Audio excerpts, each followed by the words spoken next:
Ruang tematik.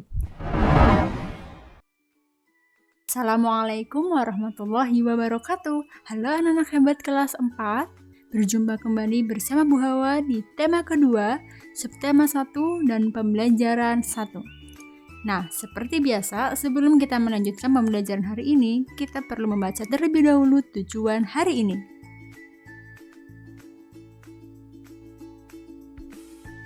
Tujuan pembelajaran yang pertama yaitu siswa mampu mengidentifikasi gambar-gambar dari teks visual yang diamati dengan terperinci. Yang kedua, siswa mampu menuliskan gagasan pokok dari teks visual yang diamati dengan terperinci.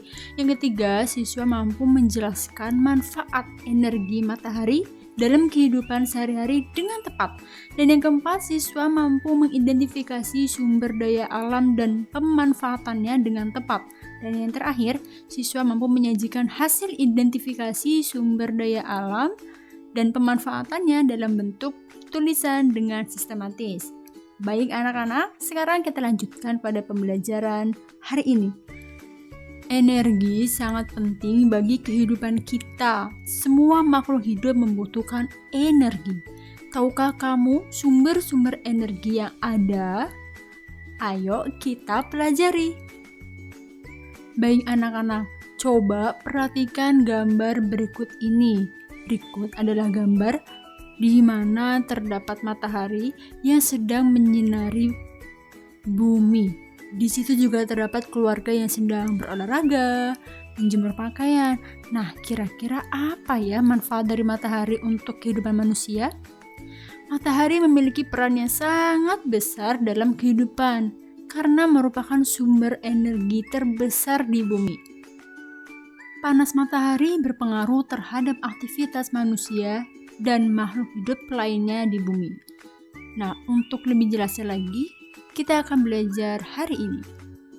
Anak-anak, hari ini kita akan mempelajari tentang matahari, sumber kehidupan di bumi. Matahari sebagai sumber energi terbesar memancarkan panas dan cahayanya ke bumi.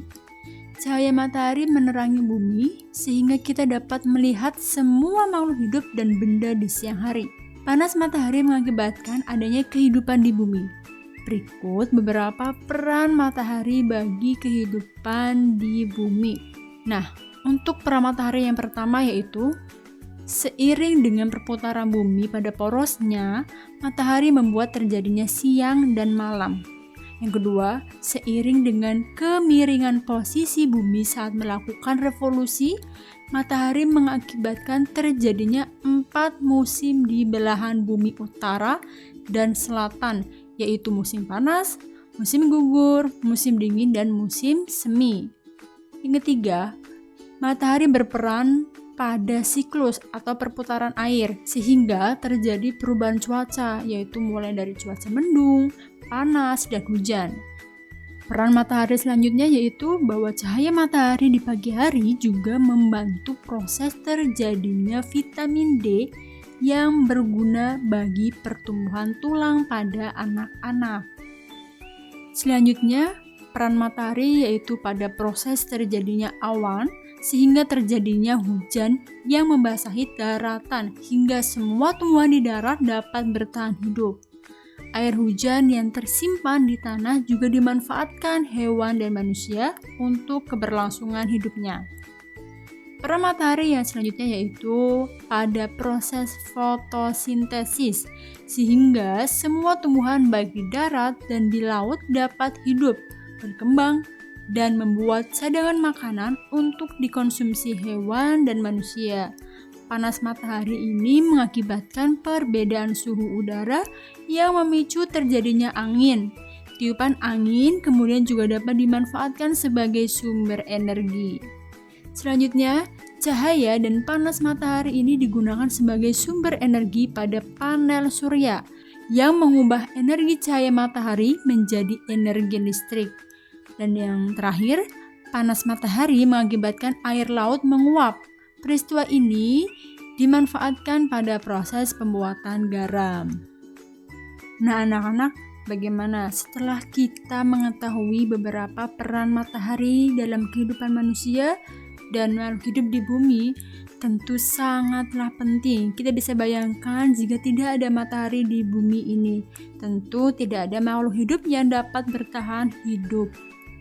Kemudian, sumber energi apa ya yang membuat bumi menjadi hangat? Anak-anak, Benny ingin membuktikan bahwa panas matahari sebagai sumber energi yang penting untuk kelangsungan makhluk hidup. Ayo, kita bantu Benny untuk membuktikannya. Anak-anak bisa lakukan percobaan berikut ini. Yang pertama, basahi 2 helai sapu tangan, 2 lembar tisu, dan 2 lembar kertas. Yang kedua, jemurlah sehelai sapu tangan, selembar tisu, dan selembar kertas di tempat panas. Sedangkan sisanya letakkan di tempat yang teduh. Dan yang terakhir, kemudian kalian amati dan tuliskan perubahan yang terjadi pada benda-benda tersebut setelah 15 menit, 30 menit, dan 60 menit. Kalian bisa menuliskan hasil dari pengamatan pada tabel berikut ini. Dilihat dari 2 kondisi, yaitu ketika tisu dijemur di kondisi yang panas atau di tempat yang panas, bagaimana kondisinya setelah 15 menit, 30 menit, dan 60 menit. Kemudian tisu yang dijemur dalam kondisi yang teduh, kalian juga bisa menuliskannya. Ketika 15 menit seperti apa, 30 menit seperti apa kondisinya, dan 60 menit seperti apa kondisinya. Baik anak-anak, sambil kalian menunggu hasil dari pengamatan tisu, kertas, dan sapu tangan yang sedang dijemur, kalian bisa membaca teks cerita tentang kisah Ali si biji energi. Aku Ali si biji energi. Aku menanam biji-biji energi di sebuah ladang yang luas di peternakanku. Saat matahari bersinar, ada energi pada cahaya matahari. Cahaya matahari membantu biji-bijiku tumbuh menjadi tanaman-tanaman yang tinggi. Tanaman-tanamanku menyimpan energi itu di dalam akar, batang, daun, dan butiran biji yang baru.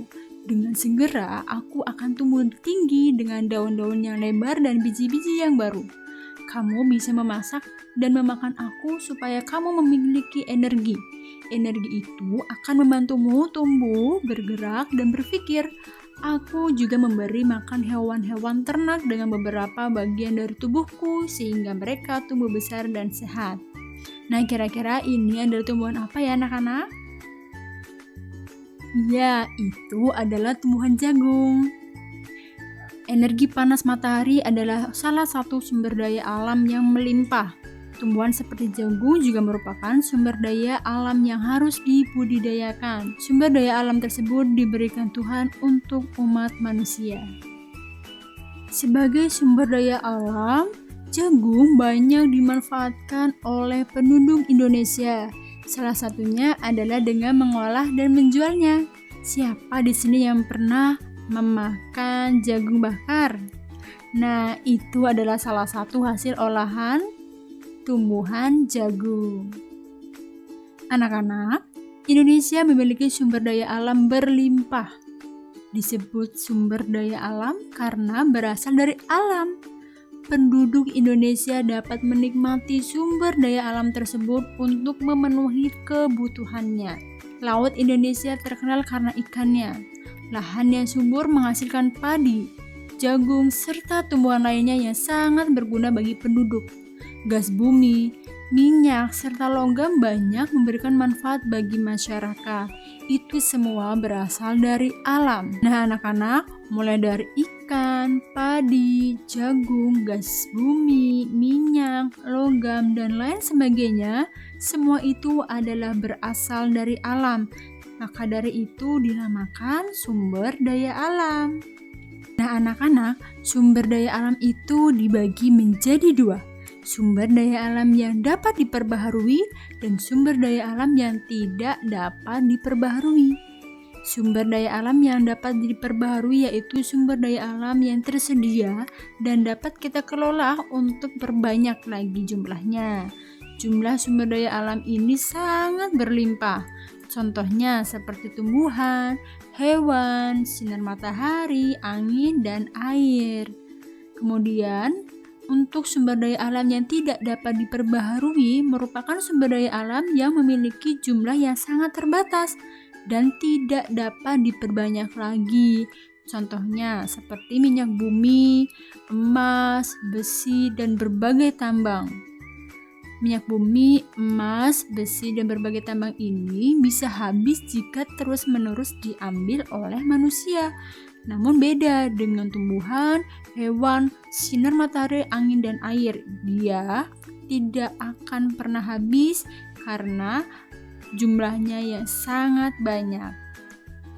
Indonesia sebagai negara kepulauan dengan garis pantai terpanjang di dunia memiliki kekayaan laut yang luar biasa jumlahnya. Ribuan jenis ikan, karang, dan hewan laut lainnya terdapat di perairan kita. Karena itu Indonesia dikenal dengan sebutan Ibu Kota Ikan Dunia.